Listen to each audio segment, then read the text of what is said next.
This is the Cross-Centered Books Podcast, where we talk about Christian books and connect readers to authors and authors to readers. Here's your host, author of the best-selling book, Upward Entrepreneur, Matt Irons.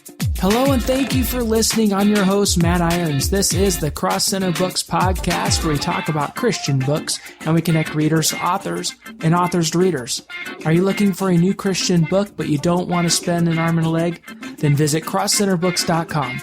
Get alerts for discount and free Christian ebooks right in your inbox. Plus, get updates for new episodes of this podcast. Visit CrossCenteredBooks.com. Hello, everyone. We have a great show today. I am super excited to bring you our featured guest, Cole Johnson.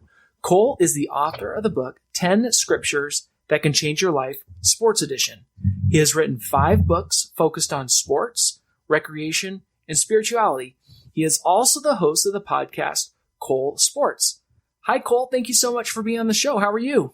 I'm doing fine, Matt. I'm doing fine. How are you doing? I'm doing fantastic. Thanks so much for asking. I appreciate it. So, Cole, I gave you a very, very brief introduction. Let's fill in the gaps a little bit and tell us a little bit more about yourself. Fill in the gaps. Well, I was born a poor white child, and no, just joking. Let's see. I was born in New Orleans. Was reared in Houston for a good while, and so I have some Southern roots. I can't claim Texas to be Southern because they don't claim Southern roots in Texas because they claim their own type of nationality, quote unquote, there. So I was reared in Houston. I now reside in Nashville, which is, of course, in the Deep South now. Also, I had a little bit of military background, too. And just, for lack of a better term, just been living life, just trying to understand how to move about it better and try to understand exactly my purpose in it. And still trying to discover that, obviously. And that's where the journey, especially with the writing, is taking me. It's been a journey as to how to better utilize the purpose that, well, God has put me on this earth to do. Now, it actually leads me right into my next question here of just take us back and tell us what inspired you to write. Was there a point in time where God changed your heart or gripped your soul and made you say, look, I need to get my message out there in the world? The older I get, the more I actually think that's exactly what happened. But I came into writing when I was actually in junior high. And one summer, I decided to actually just write a screenplay. So I sat down. Instead of trying to hang with friends, I just cranked out a screenplay, and I enjoyed the process. Didn't understand why. I didn't know why. And I hammered home doing more screenplays, and then screenplays turned to poems, and then poems turned into songs, and then songs turned into books. Mm-hmm. But I didn't understand this incessant need to write. So it was just this innate ability to want to do it. But of course, now that maturity has set in, I've understood that the purpose was all there all along. Mm-hmm. That, God put into me this understanding of, okay, well, you're a scribe and this is what you were meant to do, at least in this realm. And you're going to pour out what I've downloaded into you. And quite frankly, it could be a daunting task when you think of it along those lines. Sure. But when I started doing this, no, I didn't think that there was a purpose to writing. I just figured, hey, this is what I love to do. It's fun. It still is fun. I get to express myself in a way that I don't in any other manner. Yeah, it's good. But I do realize now it is a heavy purpose that is built into writing, period. And I love the purpose. I love it. That's great. And it is a heavy purpose. You think about it, God has put a calling on your life, and any sort of calling that God, puts on your heart to do, it is a big job. And we want to do it to the best of our abilities. And that is huge, and it is a daunting task. And it puts we need to put our focus into it and do the best job we can do. So that's great. What is the process for writing your books? The process actually begins really just by understanding what it is the main topic is. I should say the main subtopic. Of course, the main topic obviously is God, but the main subtopic. So I sort of take an academic-ish approach to it. Mm-hmm. So if it's a subject matter that I know I'm going to write about, I try to do as much research as I possibly can. And of course, it doesn't stop even when you start the writing process too. But I try to do as much research as possible before I even type a word or write a word or even write a bullet point as to the chapters in the book, but I try to hammer home research, and I try to live the motto of begin with the end in mind. Mm-hmm. And the further along I've gotten and the more mature I've become as a writer, the more I've learned that really serves me well to actually have that begin with the end in mind type of purpose with my writing.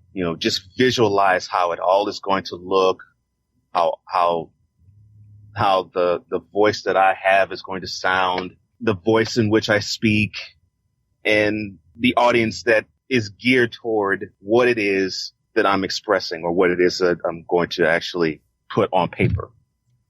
So a lot of research goes into what I do before I even start writing. Because I think that's paramount. In the writing process, I think it's absolutely essential. Absolutely. Otherwise, it'd be just words on paper, and that's not really good for the reader. Absolutely. We need to have really the purpose in mind first, or you're just going to be writing aimlessly.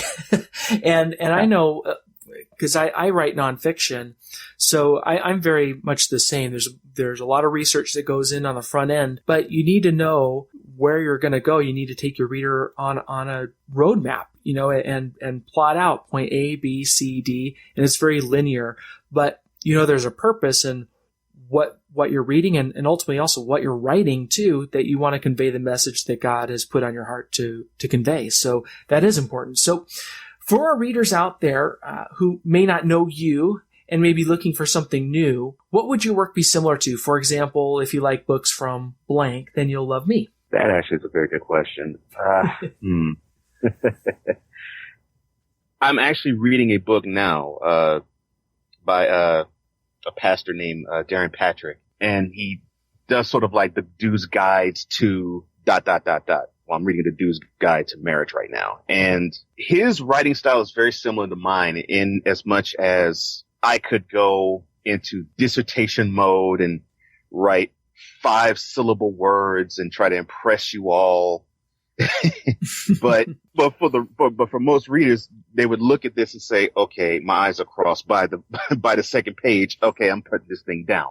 What I love about Darren's writing style is that he has that ability to do it. He has the intelligence to do it, and he has the vocabulary to do it, but he decides to break it down into terms that almost everybody can understand. So I'd probably have to say, if you like Darren Patrick's books or his style, then you'll definitely love my style because it's very similar. That's very great. Similar. Now, I think that helps out a lot because it's always good to have a context. I know for me, whenever I'm shopping for books, there's a certain moods and things that you like. And it's especially if folks don't know who you are or what you write, it's nice to be able to make some sort of associations. And of course, it's going to be different in its own right. It's going to have its own merit.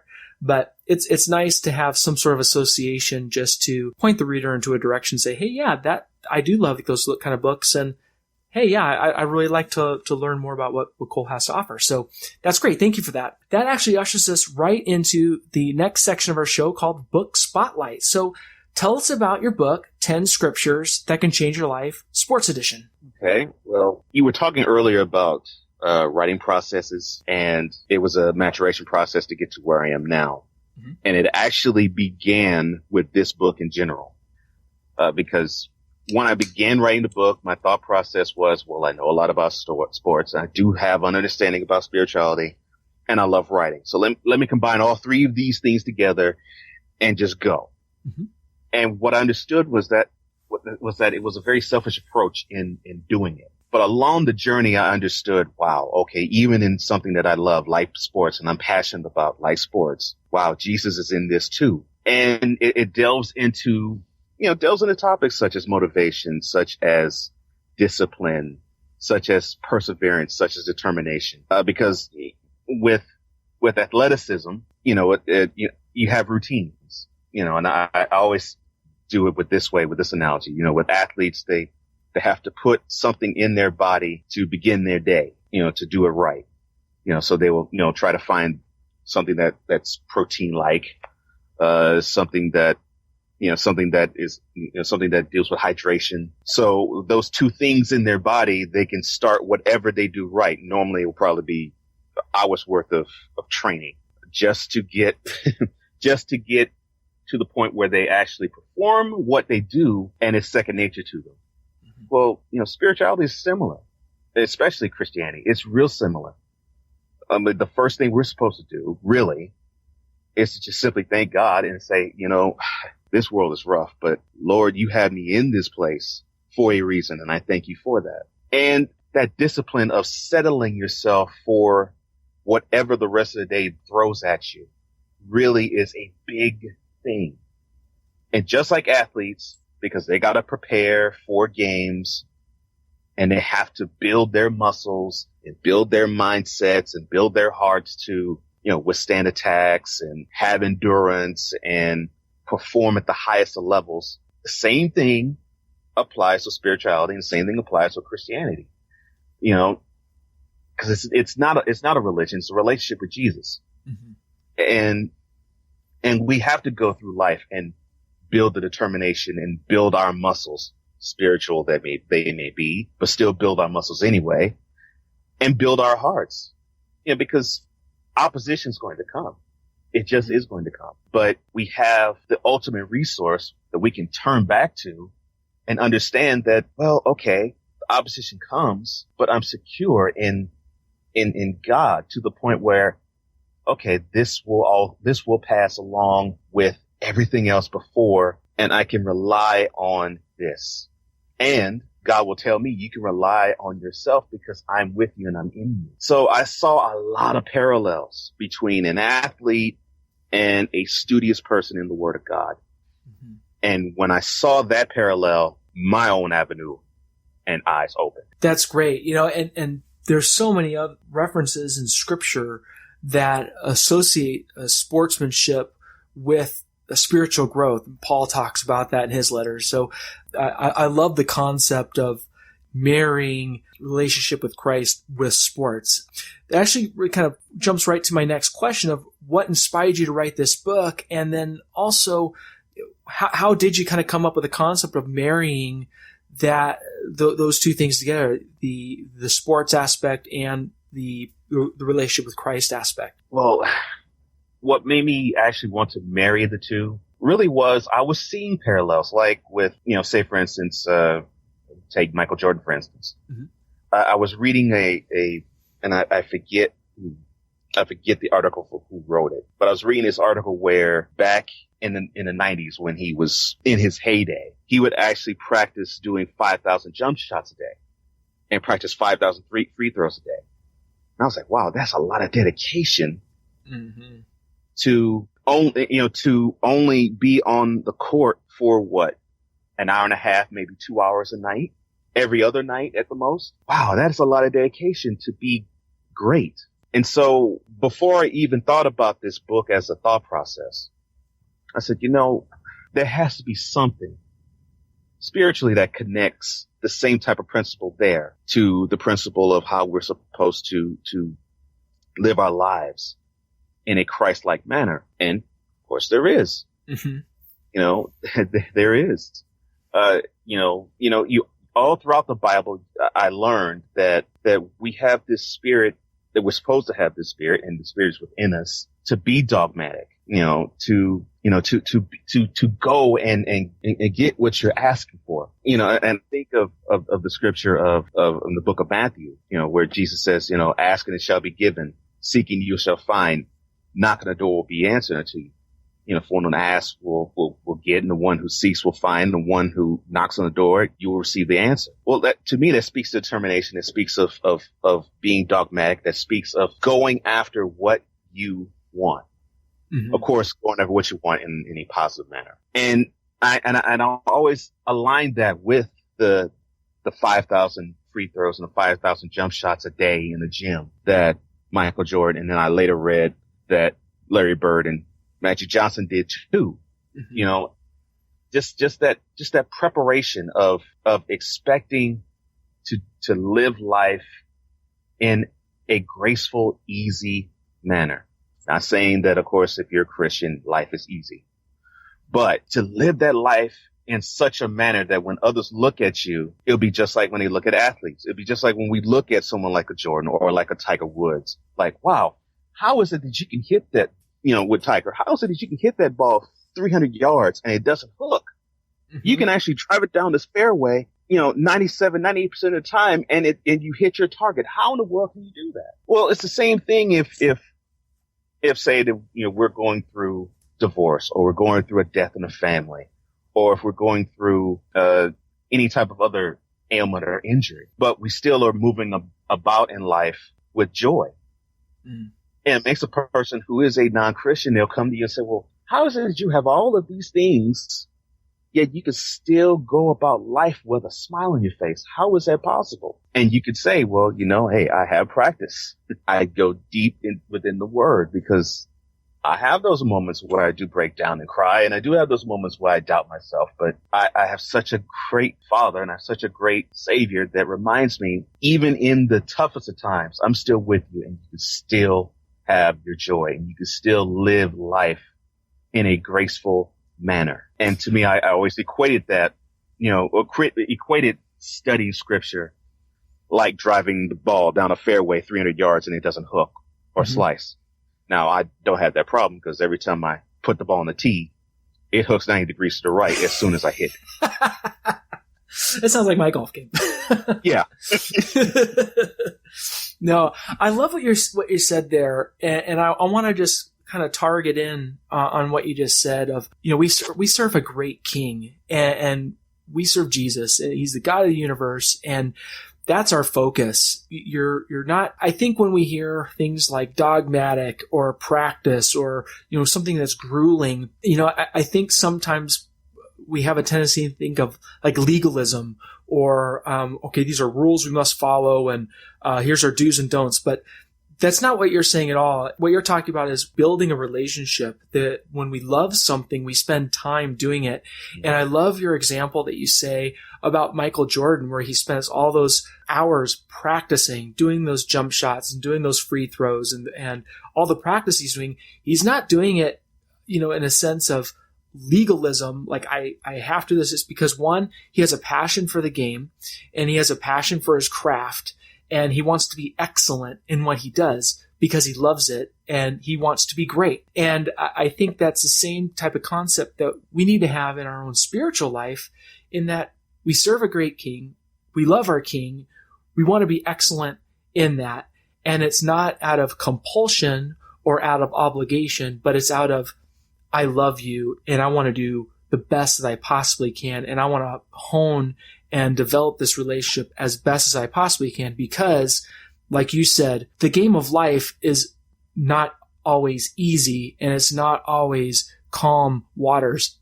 Many times it's very turbulent waters, and we get in a lot of trouble sometimes, and we need help. We need to have that practice and that foundation of knowing we're not alone and God is here for us, and having that backup when we need it.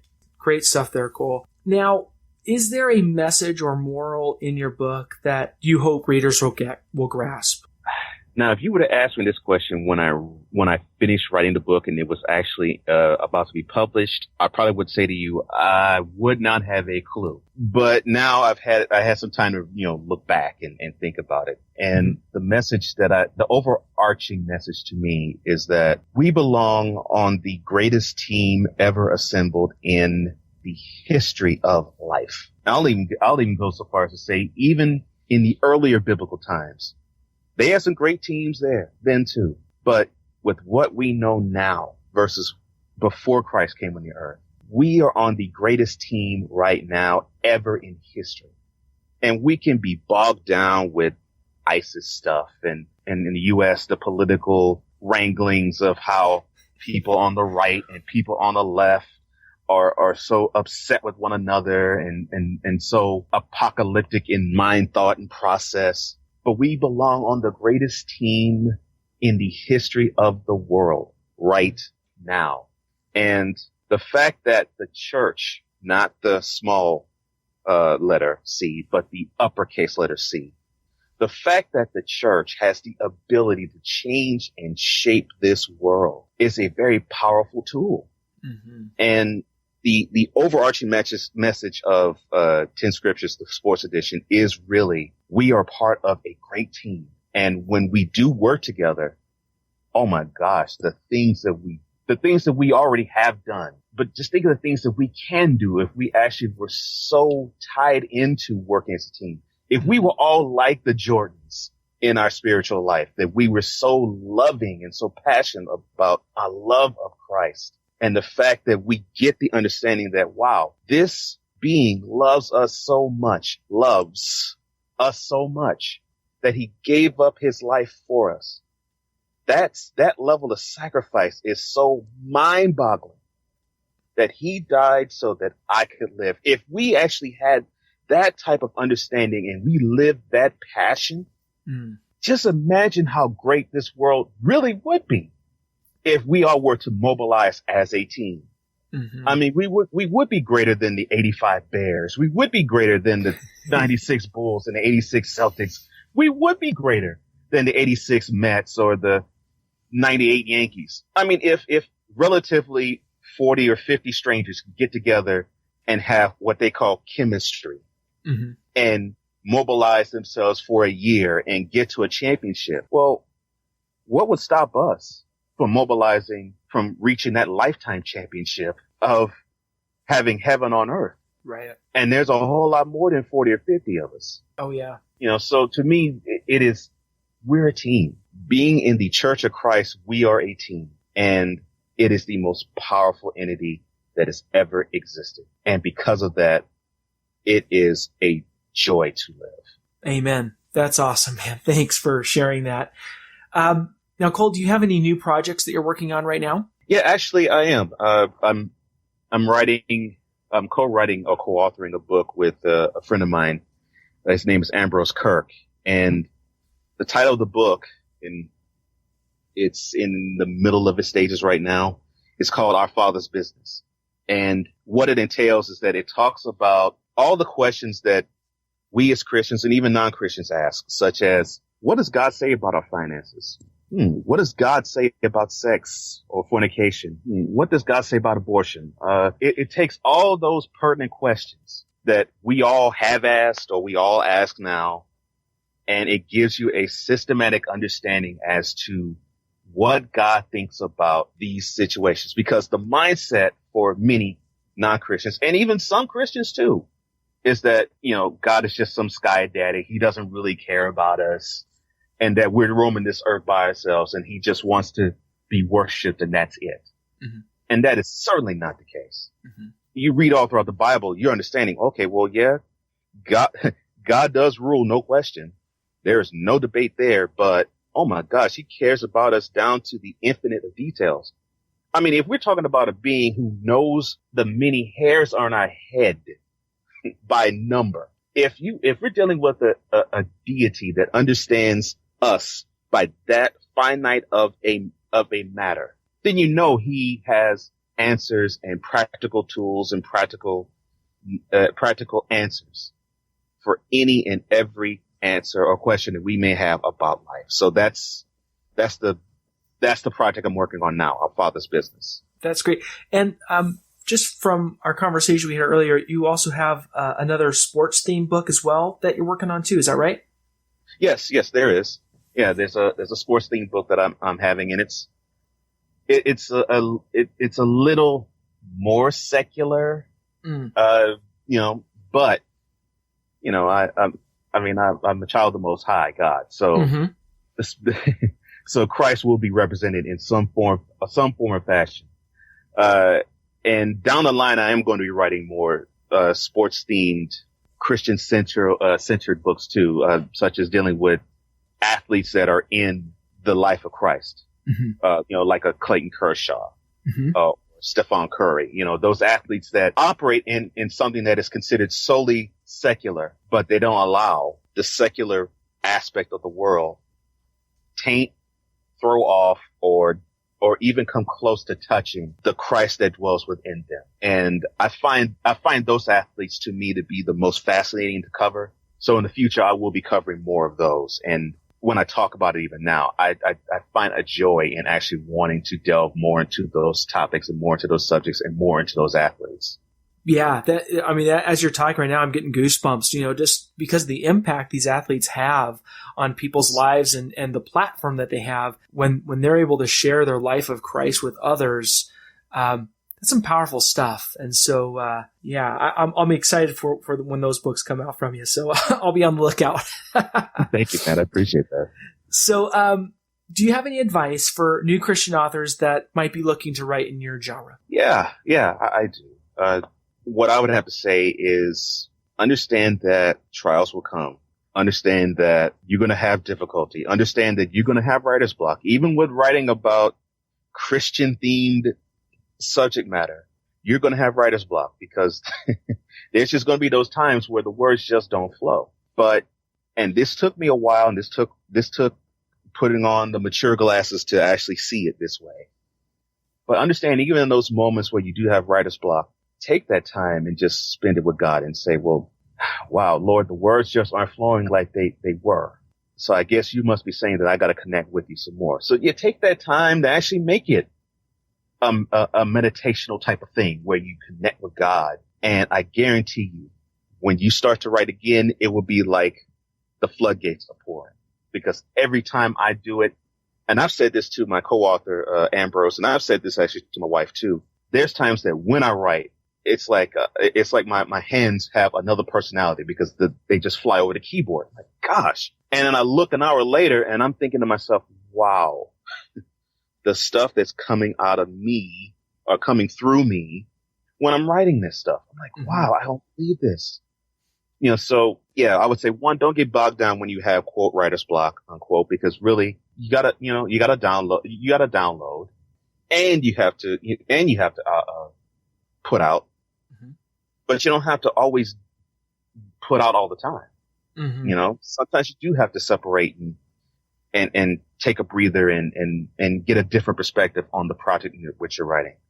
So I would say that is one. And I would also definitely say the other would be that if you are writing something Christian, you are doing it not for yourself only. And I would even go so far as to say that you will actually small yourself further when you write anything Christian because you're doing it for a bigger purpose than yourself. And I always say to people, look, I can be proud and say, yes, this information is coming from me, but really the information is coming through me. Right. And when you get that understanding, there's no telling how far your writing will go. I think that's some great advice. Thank you for sharing that. Because I think there are times where you do need to press the pause button and connect with the source.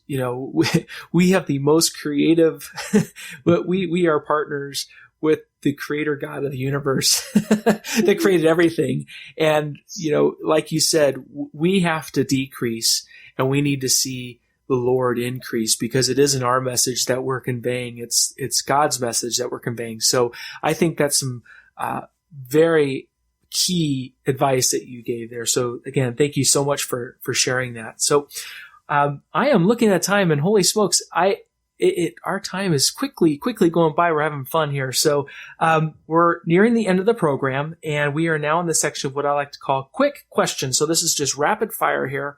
So, Cole, what is your favorite Bible verse? Ooh, God, it's so many. I know it is a tough one to ask. It's so many. And what's even worse, sometimes they could just change day by day. But absolutely, I would probably say right now, and probably in my season at the moment, I would have to say it is: do not be conformed to the patterns of this world, but be transformed by the renewal of your mind, so you can test and discern God's will, His good, His pleasing, and acceptable will.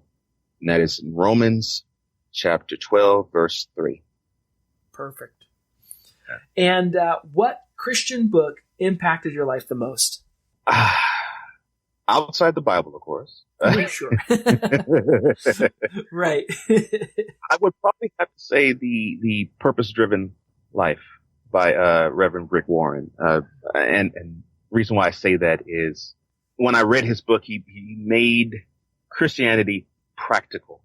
And I think for many of us, myself included, that was a great tool for me to have. So I would definitely say that. That's a great book. Yeah, and I agree with you that he really put the practical side of our Christian living. Because for me, when you study, you have these, you almost can compartmentalize your life a little bit. So it's good to have those books that join the two together. And we're supposed to be living out our Christian life. So yeah, Rick Warren's book is fantastic. And what are your favorite books to give and get as gifts? Oh man, my favorite book to give normally are what I call listicles. The 10 scriptures that can change your life type of thing. Mm-hmm. Normally those are the best books to give. And I'm not even just talking about my own books, but just for some reason we resonate with lists or steps. Mm-hmm. And I think that really is good. Books that have like 10 steps to, anything like 10 steps that, could help you save money, or 10 steps that can improve your marriage, or 10 steps to be a better father. Just those types of books seem to be the best ones to give. Mm-hmm. The best books to receive or to get, I would actually have to say the best books to get. Normally for me would be either anything that deals with listicles, or for me, along with sports and of course Christianity, history. Anything that deals with history, because I love to see how people lived in different times. And I like to weigh it with how we live now and take the best of those times in the past.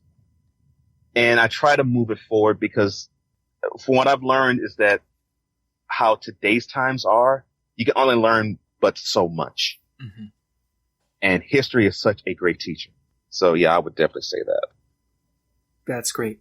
And last but not least, how can our listeners connect with you directly?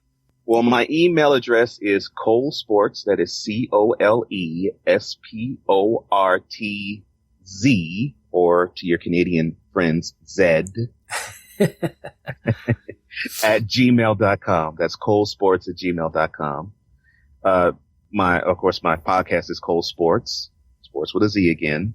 It is on iTunes, on Stitcher, on SoundCloud, on Google Play, and I am on social media. It's Cole Sports again, on Instagram, Pinterest, Twitter.